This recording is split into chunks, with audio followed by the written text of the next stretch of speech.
Hey guys, this is Karkan again with a new video. I ran into an app today and it's called Galaxy Labs, so I just wanted to share with you. The video is not going to be really too long, so no intro, nothing. I apologize about that, but I just thought I'd share with you. So to download the app, you go to the Galaxy Store and you search for Galaxy Labs.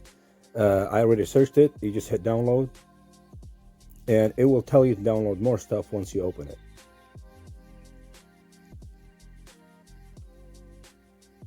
And open, and then you just go through the initial setup and get started. It'll ask you to download Galaxy Labs Agent. Just click install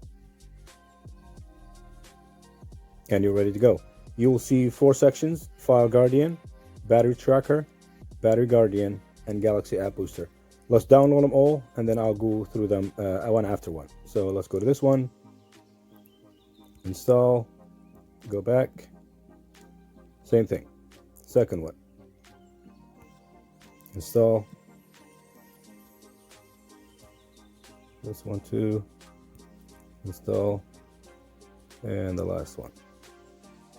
Once they're done downloading, you have to click on them individually to finish installing. I'll explain what they are. So, first one, File Guardian. This is, in my opinion, is one of the best of all of these. It's where you don't have a trash can in the file system, or you forgot to enable it.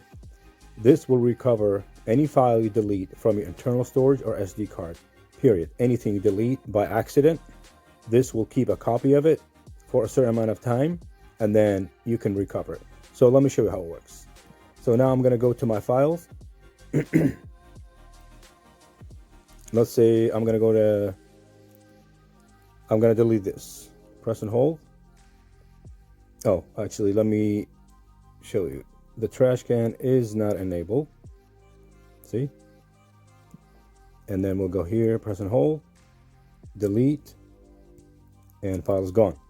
Let's go back to the File Guardian, and it'll show it right here. It'll keep it for a certain amount of time. Actually, you can go to the settings, I think, and set it, for how long. See, auto delete in 2 weeks, or you can make it longer. You can just keep it there forever. You can skip backup data and backup size warning.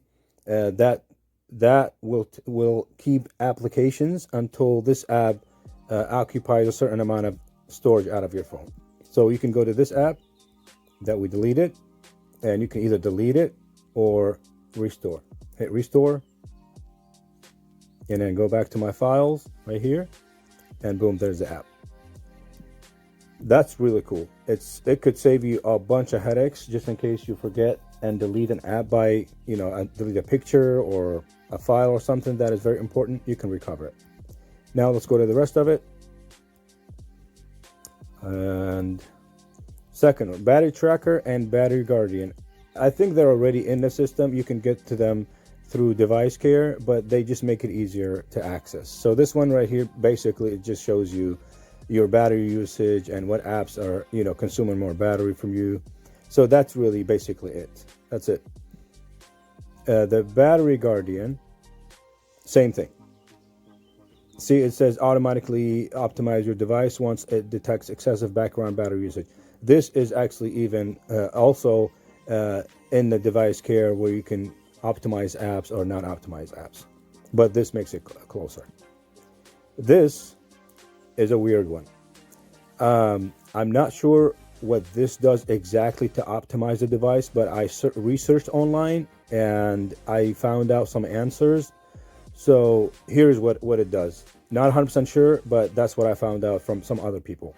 So we all know, maybe you don't know, but I know that Android apps are compiled at install. So when you install an Android app from the Play Store, the Play Store or the device itself compiles it when you hit install, which means the app comes to your phone fresh, no cache, nothing.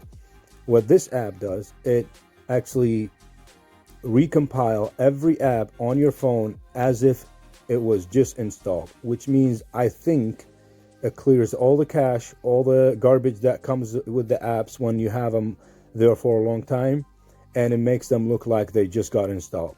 That's why Samsung says here, we suggest you run Galaxy App Booster right after an OS upgrade or once per week to make sure you don't recompile every time you do it. I don't notice, or maybe if you have a high-end Samsung phone, you're not going to notice much of an improvement, but this is mostly aimed at older devices, or actually, low-end devices like the A50, A10, A20. This should make a big difference. But that's it. Actually, that's all it is. I hope you enjoyed this video, found it useful. If you have any question, let me know down in the comment section below. I do have an idea, a different idea, not about phones, but I want your opinion, and let me know if you want me to do it or not. I'm thinking of making a video on how to install Linux for beginners, like absolute beginners, and it's gonna take a little while, so do let me know down below in the comments if you would like to see that or not. Otherwise, thank you for watching. Please make sure to subscribe and let me know what you think. Thank you for watching, and have a good day.